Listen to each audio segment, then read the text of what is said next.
Now that damn Aquarius is now his damn balls was definitely smelling like he had a lot on his mind. I really, but I really gotta tell you how I feel. Hello there, this is Sydney G, and this is ASStrology. Well, we discuss sex with the signs. Now, I'm gonna go ahead and get into it. Now, if you missed episode 1 about Capricorn, get your life together. Get back, just get out of here. Go gather all the Capricorns, people who had experience with Capricorns, to go watch video 1. And it's video number 2, all right? We're talking about Aquarius. Now, this is going to be a very interesting story. Now, I don't feel like I have very much experience with Aquarius, but I'm going to give you the tea with this one. All right, so this young man, I met him in Medellin, Colombia around 2018. I met him at this place called Sweet Georgia Cafe. Shout out to Rob, okay? Came up, was looking good. We flirted, exchanged numbers, and all that good shit. We,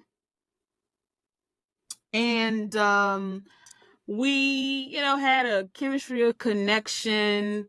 And at first, I thought he was kind of feeling my friend, but I think he was just kind of being petty because he didn't think I was feeling him. Because he kind of started talking to her, and then once they spent a long time, she was like, "Girl, he don't want me. He wants you." It's kind of clear that he wants you. He just kind of wanted. I think he felt a way that you didn't really like, that you didn't make it clear that you wanted him. Maybe I was just bad at flirting back then because I did like him, but I guess my energy wasn't that. So anyway, we ended up hanging out, spending time. Great connection, great conversation. Physically attracted to me, physically attracted to him. So in our little beginning stages, I found out some things. I found out he was in a relationship, but it was fake poly.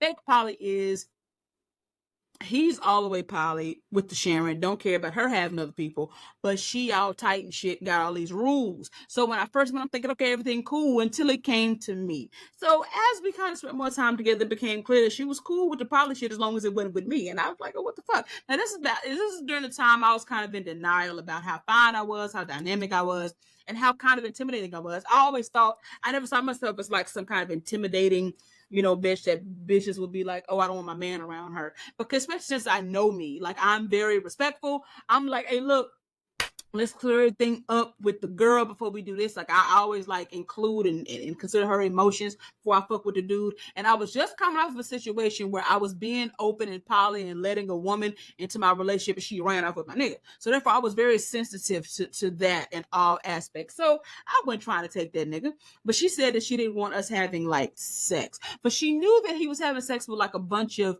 random Colombians, but for some reason, me being American, she's like, I don't want you to have sex with her because she's American or whatever. It was just some weird ass rule shit when it came down to me. I'm like, whatever, bitch. Okay. So we actually FaceTime. Me and him went on a date to see A Star Is Born, and we both crying in the thing, and it was cool. And we just had sexual attention, it was just affection and shit, but no sex, anything like that at that point. So we went out, we was hanging out, shit like that, and then but this one particular time he came over. I think it was kissing or something, some kissing. And he said something about, well, I want to eat your pussy. I said, well, look, who am I to deny that? Okay, now, because she said no intercourse. She ain't saying nothing about you licking my damn pussy. All right? So I'm being respectful of the rules. So, but I decided to take a little coochie hole bath, because I knew I was seeing a man. Anytime I'm seeing a man, I always make sure my pussy's together. But I didn't have in my mind I was going to do anything freaky with him. So with that being in my mind, I said, I'm going to do a little whole coochie bath.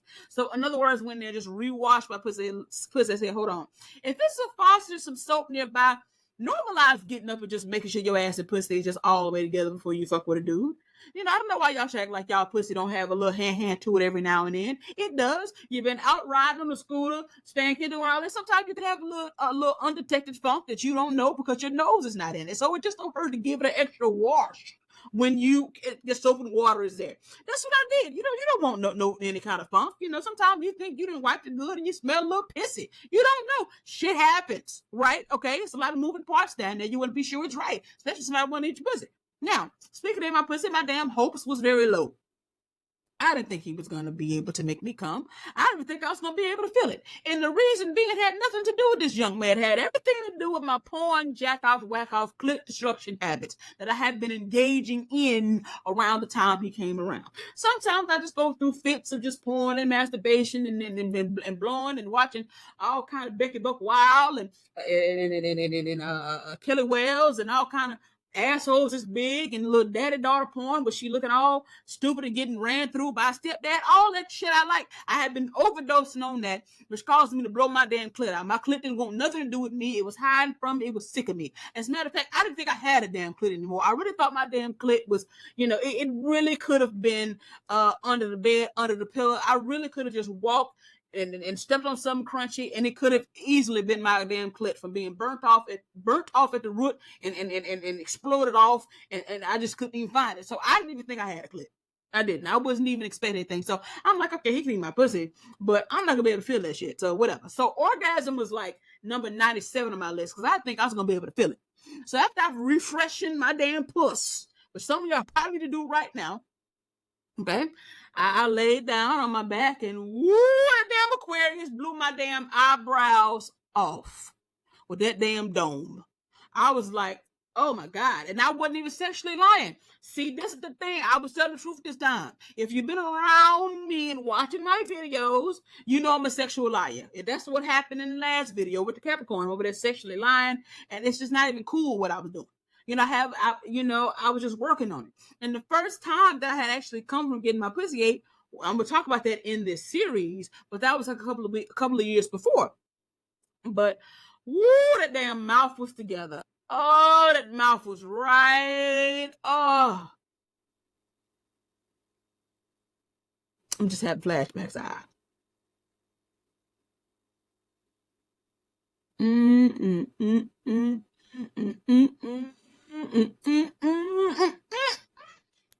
was some good shit. Woo! Okay, god damn, that was okay, wait. Bring it back. Wow. It was some goddamn good shit. Okay. I really but it wasn't just good, it was great because he made me come. He made me motherfucking come. And I did not, as I just explained, I didn't think I was gonna be able to feel it, let alone orgasm. And I did both. I felt it and I orgasmed, and it was just really wonderful. I was like, and it came quickly. It didn't take 2 hours like I would think it would have taken with a dead clit. You know what I'm saying? My clit is very resilient. It is more resilient than a damn Nigerian. It really is more resilient than any group of people that I could have ever, than Harriet Tubman, more resilient than her. Will be my damn clitoris because all I put it through. It really should be just kind of done with me, but it's not. And I love it every day for that. That's why I think the reward is being more vibration on it. Anyway, so it was great. And after that, I ended up slobbing on the damn knob and I made him come for the first time. He said he never had a girl make him come from head before, and I was the first one. I was like, yeah, do my thing.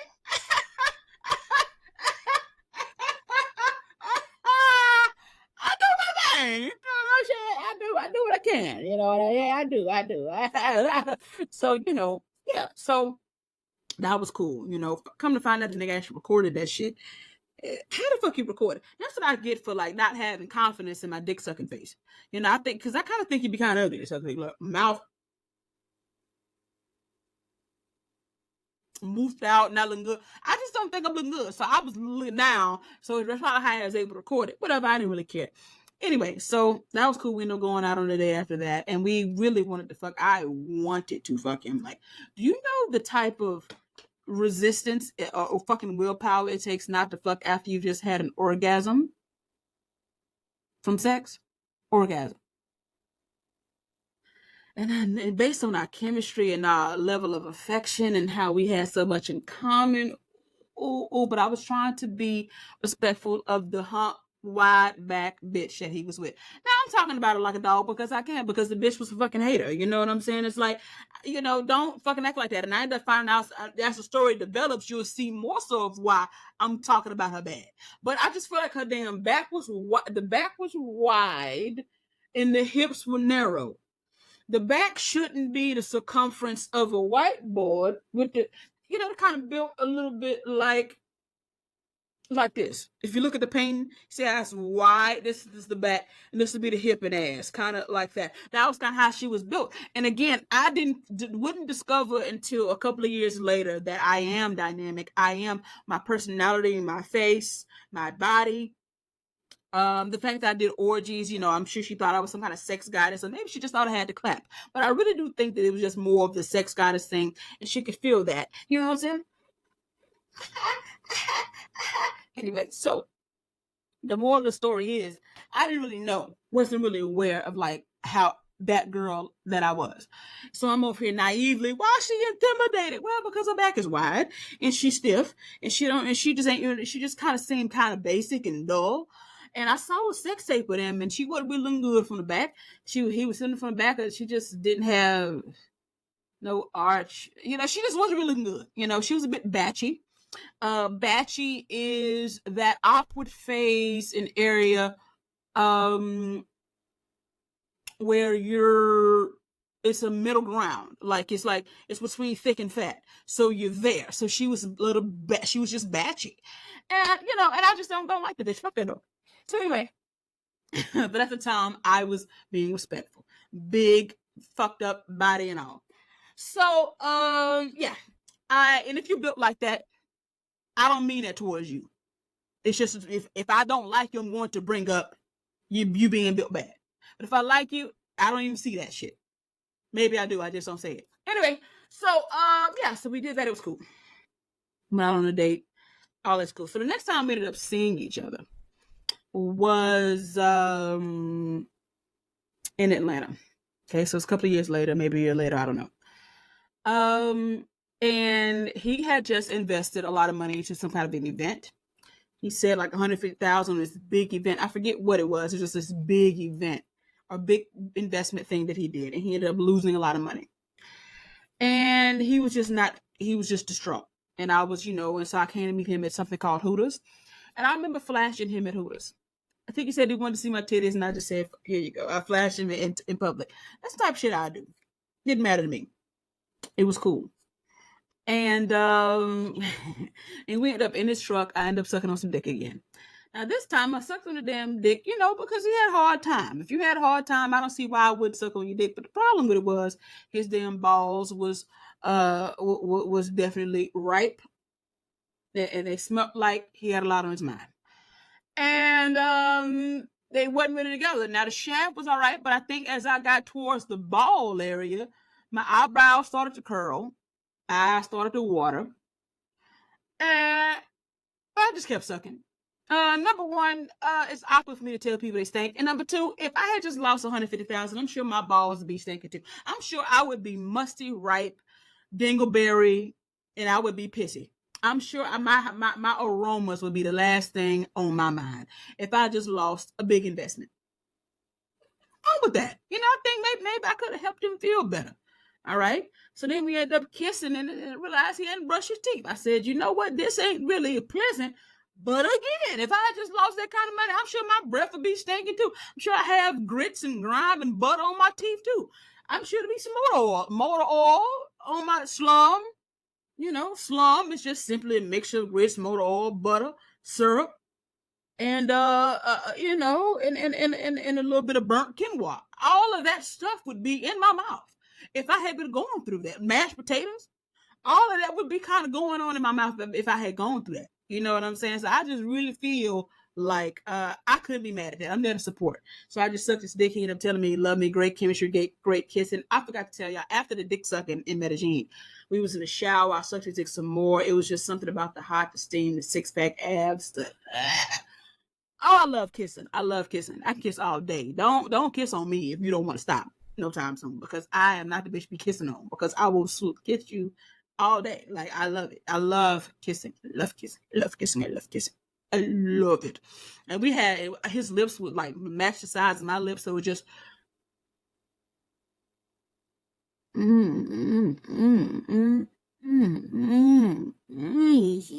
nothing make you feel like a man make you feel. I don't care what none of y'all man ain't bitches say. Anyway, so yeah, so that was it. We didn't have sex. So I kind of tricked y'all a little bit. I didn't even fuck him either. That's funny because spoiler alert, the first video with Capricorn, I didn't fuck either. These are just we just didn't have sex. I don't know what to say. We never did, but I know if we did, that dick would have been explosive. If we did, that dick would have been absolutely amazing. So let's go ahead and fast forward to us reconnected in 2022. We reconnected. It was cool. He said he missed me. All that shit. Talk about how deep our connection was. He also said he ended up marrying seal back walrus body. He married her, didn't even last a year because she was faking her whole personality and faking who she was, like even down from the way she talked. She talked real high, yeah, and then she was actually sounded like Sexy Red in real life, like all that shit. And she tried to take her for the money. He was paying all the bills, all that stuff. So I think he admitted he was just like a little jaded and a little fucked up behind the whole thing. And so, yeah. And so then me and him were talking, and it was around my birthday. My birthday is March 19th. I said, so what do you eat? I said, what do you eat on my birthday? He said, whatever you want. I said, okay, well, I'm going to get a cabin. Will you pay for it? It's just like $170, not even $200. He avoided it, which is annoying. Like, can you answer the fucking question? Like, I'm a pretty literal person. Like, if I ask you for something, you can tell me no. And I said that in my communication. I said, if you don't want to do it, just tell me you don't want to do it and we come up with something else. It's really not that big of a deal. But I just don't like the avoidant shit. Like, I just don't like the avoidant stuff. Like, I hate that. Like, don't try to pick up to the next day and act like you didn't hear what I said. I'm not that bitch. If I ask you something, I want to talk about something, you don't come the next day. So how about those things? No, bitch, what the fuck? Answer the question. So basically, he ended up saying, after like days trying to get him to say how he felt, well, he's not my man, and I don't know why. I literally, I said, I asked you, did you not want to do that? And you could have just said, no, I don't want to do that. How about this? Or you could have said that. Like, I gave ample opportunity to say how you felt. And so I'm like, okay, and he was like, and then I said what I had to say. He's like, look, don't basically shut it down. Don't talk to me about this stupid shit no more, blah, blah, blah. I was like, this disappointed. I really thought communicating with you would be easy. See, anyway, but more of the story is, so we haven't really spoken since then. He can watch my stories. I think I got desperate or something. I just wanted to call and maybe check in on him like a year after that or something, and he didn't answer the phone. I don't really know what's going on. I think he got some big high-level government job. I don't know what the fuck he's doing. But the bottom line is, I'm thinking about calling him now just to catch up. Because really this mouth story got me all riled up because the mouth was together. But that's my experience with the Aquarius. Okay. That's the experience with the Aquarius. And I would say I give Aquarius the mouth. It's a fucking 20 out of 10. Because I came fast with a dead clip. You can't beat that with a stick, brick, or a dick. But I have to deduct points for the balls not being right. I understand it, but I have to grade the overall sexual experience. And musty, ripe, mustard, Brussels sprout smelling balls is not really gonna work for a 10 out of 10. So I had to give him about a 7. Because the balls wasn't right. But I understand it. But the balls wasn't right. So Aquarius is, keep your balls together under stress. You know what I'm saying? I get it. I'm not even mad at it. I'm not mad at it. I don't judge it. I understand. But Aquarius is, for me, don't have their balls together under stress, but their mouth is good. So I have to give them a 7 out of 7 with that. What has your experience been with Aquariuses? Are you an Aquarius? Do you wash your balls under stress? Have you had an Aquarius? How was it? Give me the whole tea. Until then, I want y'all to just really think on and share this shit with everybody. And I really want y'all to be ready for the Pisces episode that's coming next. All right? Because I'm a Pisces. And I got 3 Pisces experiences. So, yeah. Normally, did I talk about how, I think I said that. I think I talked about how I was normally a sexual liar and then I wasn't. I said that already. Hopefully I did. I didn't sexually lie. I have to give the Aquarius that because I didn't have to sexually lie. Because this is what I'm known for doing. And y'all know the videos. I sexually lied with Capricorn. I sexually lied with many men in my goddamn life. But this time I did not sexually lie and it worked out for everybody. So anyway, I love y'all so much. Peace. Like, comment, subscribe, share this shit. We trying to blow up.